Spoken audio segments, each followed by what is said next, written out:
Pjesme koje i u tekstualnoj i u glazbenoj formi odišu snažnom nostalgičnošću.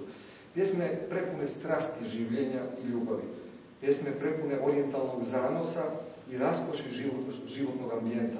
I začudo, s obzirom na naše česte predrasude i nepoznavanje islamske kulture, pjesme potpuno oslobođene običajnih tabua i okvira.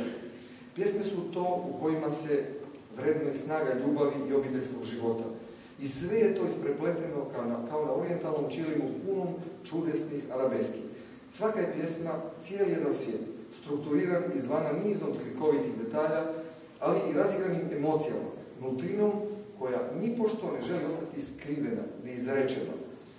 Poezija koja iskazuje i najintimnije ljubavne osjećaje, ali uvijek suptilno, filigranski izbrušeno i na razini jezika i na razini poetološke domišljenosti i dorađenosti. Pjesme koje opijaju svojom ganutljivom, gotovo intaktilnom ljepotom. Pjesme u kojima nema ničega previše i ničega premalo. Pjesme prepune snažnih ambijentalnih slika, sažetih u samo nekoliko riječi ili stihova, što govori o dugom i jedinstvenom pjesničkom iskustvu koje je moglo stvoriti takve elipse, takva ključna pjesnička mjesta koja vas odmah uvedu u lirski ambijent i lirski događaj.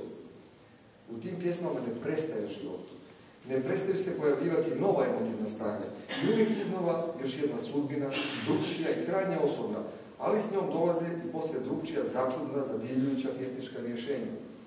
Geniji goranskog narodnog pjevača, stalno ispred svojih likova, ispred svojih pjevača, izvođača, ispred slušatelja i ispred nas koji čitamo ove stihove.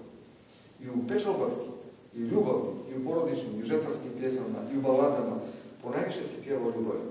Premda su pjesme sve zaredom toliko izvorne, toliko originalne i stvorene svaka za sebe, među njima ćete naći, nerijetko pronaći varirane motive drugih makedonskih narodnih pjesama, poput pjesme Vodeničare, star prijatelju, Somjelimigo, Žitencevo.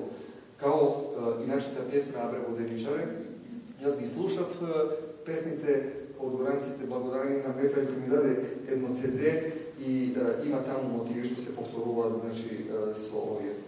Ali ovdje u goranskoj varijanti i usudio bih se reći s još profinjenijim prepletom zanosnog ljubavnog dijaloga između djevojke i vodeničara. Zatim Mi zadevaj se morimendo, a i pjesme Tetovčani, Ajljak ljudi, kao jedne goranske varijante čuvene tetovske pjesme o Grejalom mjesečinama.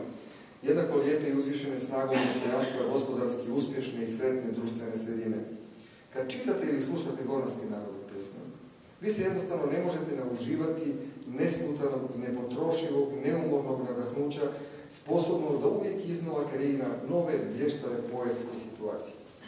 A onda se pjevačeva mašta seli u dom, u obitelj i uvijek ističe svu toplinu porodičnog života. Često i u suprotstavljanjima života djevojke u domu svojih roditelja, svojem novom domu, zajednici u kojoj odlazi.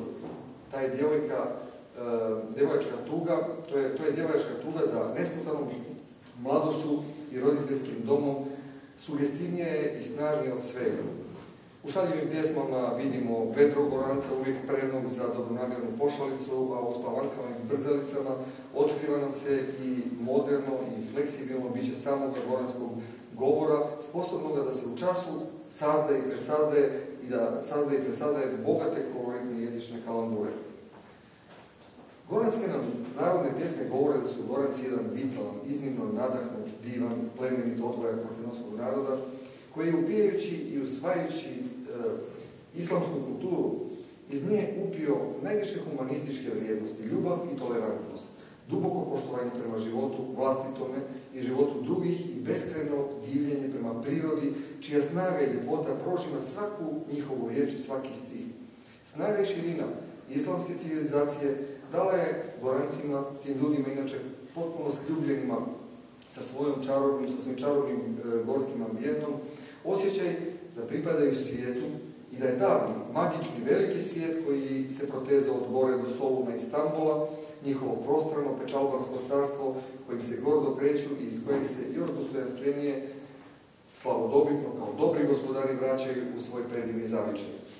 Svakome tko poznaje makedonski jezik i tko je ikad čuo goranske narodne pjesme, jasno je da su one ispjevane na jednom originalnom, prelijepom, razigranom zapadnom makedonskom dijalektu, koji ne samo da je prožet jedinstvenim arhaizmima, karakterističnim i za makedonsku narodnu poeziju uopće, nego je i tako na jedinstven način oplemenjen probranim turcizmima i orientalizmima i nadasve posebnošću izgovora, ali i osobitošću slavenskog makedonskog leksika, nastalog i uščuvanog samo u tom dijelu etničkog prostora Makedonije. Pitam se stoga, možemo li si mi dopustiti da se ovaj naš makedonski, islamski, krunski dragulj kotrlja od nemila do nedraga? Ako su nam Gorance i njihovo osebujno nacionalno i kulturno nasljeđe neke davne države i politike svim sredstvima činile nevidljivima, ima li pravo danas naša suverena makedonska država ponašati se na isti način? Odgovor je ne, već mora učiniti sve da na primjeren način integrira uopće makedonsko nasljeđe, a naše Torbeše ili Gorance integrira u suvremeno makedonsko društvo na dostojanstven način kako oni to zaslužuju.